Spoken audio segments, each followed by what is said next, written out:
L'info de cette semaine, forcément, c'est le début du mouvement social unitaire contre les réformes du gouvernement et du président Emmanuel Macron. Pour en parler, deux jeunes de la France insoumise sont avec nous. Élodie et Chloé, bonjour. Bonjour. Et Clément Leblond, Bonjour. bonjour. Vous venez tous les deux donc évoquer ce grand mouvement qui démarre demain et qui est appelé à durer plusieurs semaines. Première question pour vous, Élodie, Chloé. C'est vraiment le début, pensez-vous, d'une vague de fond qui va durer plusieurs semaines? Les Français sont prêts à accepter plusieurs semaines d'action?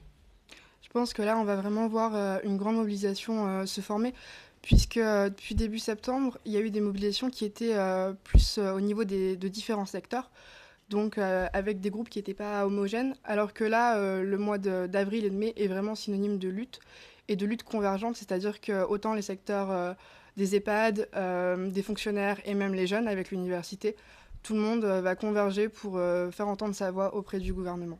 L'université, justement, un mot rapidement, la sélection Parcoursup, voilà, vient de se terminer. Ça Oui. s'est bien passé ou pas? Ça s'est bien passé, peut-être que dans certains médias, on ne voit pas encore les déboires. Or, nous, à l'université, on le voit déjà, c'est-à-dire que, par exemple, à l'université de Lille 2, on a déjà plus de demandes que de places, donc ce qui veut dire il va y avoir étude des dossiers. Donc, étude des dossiers veut dire, bien sûr, sélection. Le gouvernement, globalement, lui reproche de passer en force, les ordonnances et autres. Cette grève qui s'annonce dure, notamment par exemple du côté de la SNCF, 2 jours sur 5, ça aussi, ça paraît être une grève en force, non? Vous trouvez pas? C'est une grève qui est nécessaire et c'est surtout une grève qui s'inscrit dans la durée pour permettre, comme le disait Elodie, à plusieurs secteurs de converger. Ça va durer, je crois, jusque fin juin. Ouais. Et le gouvernement prétend être dans la concertation, mais en même temps recourt aux ordonnances, donc court à tout débat.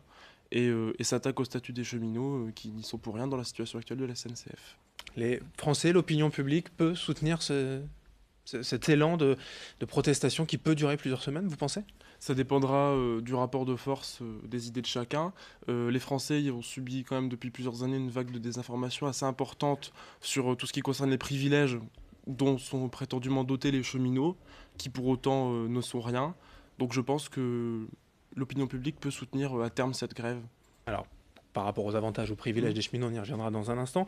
Déjà, voilà, pour parler peut-être du premier sujet, les fonctionnaires, aujourd'hui, réduire la fonction publique, 122 000, je crois, fonctionnaires, 142 000 en moins dans le mandat, c'est normal? Qu'est-ce que vous en pensez? Nous, forcément, c'est pas du tout une mesure qu'on soutient.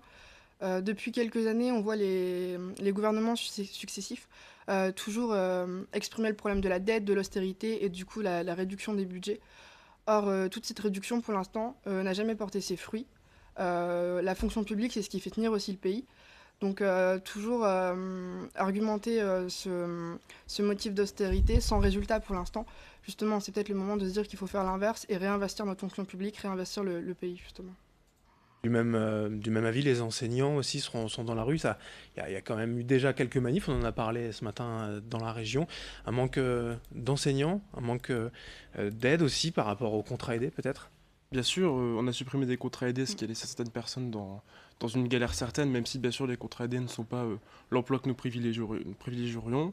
En ce qui concerne les enseignants et les fonctionnaires de manière générale, en effet, il y a aussi le gel du point d'indice, qui est une mesure que le gouvernement continue d'appliquer, qui est appliquée depuis des années. Et je pense que oui, en effet, il faut des fonctionnaires dans le pays, oui. Revenons aussi rapidement donc, sur ces droits sociaux, ces privilèges que l'on évoque pour les cheminots. Si on parle de la retraite à 52 ans pour les roulants, 56 pour les autres, des voyages gratuits pour la famille aussi, c'est pas des privilèges pour vous? Non, c'est pas des privilèges. Comment dire? Il faut comprendre que le cheminot qui passe déjà sa vie dans le train n'est pas là pour prendre le train à volonté sur le dos de la SNCF. De plus, il a été prouvé que les avantages au niveau des billets, ce n'est que 3% de la dette de la SNCF, ce qui n'est pas très gros. Et de même que les privilèges, on parle beaucoup de la SNCF, mais dans la dernière loi travail, le fait d'enlever certains motifs de pénibilité au travail, c'est la même chose. On arrête de reconnaître le fait qu'il y a des métiers plus pénibles que d'autres, alors que c'est fondamentalement prouvé. C'est pas un privilège, certains ont des métiers plus faciles que d'autres, donc... Alors, vous évoquez la SNCF parce que forcément c'est un symbole globalement de l'institution publique, de cette réforme aussi que certains appellent depuis longtemps. D'ici l'été, 2 jours sur 5 de grève, ça paraît quand même beaucoup pour s'organiser pour des Français, pour des travailleurs, qu'ils soient riches ou pauvres, peu importe, ça va générer quand même pas mal de mécontentement.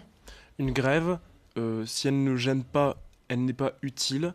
Et actuellement, surtout avec le recours aux ordonnances du gouvernement, c'est le seul moyen pour les cheminots de rentrer dans un rapport de force pour permettre au gouvernement de reculer. Donc on ne laisse pas aux cheminots le choix des armes en somme.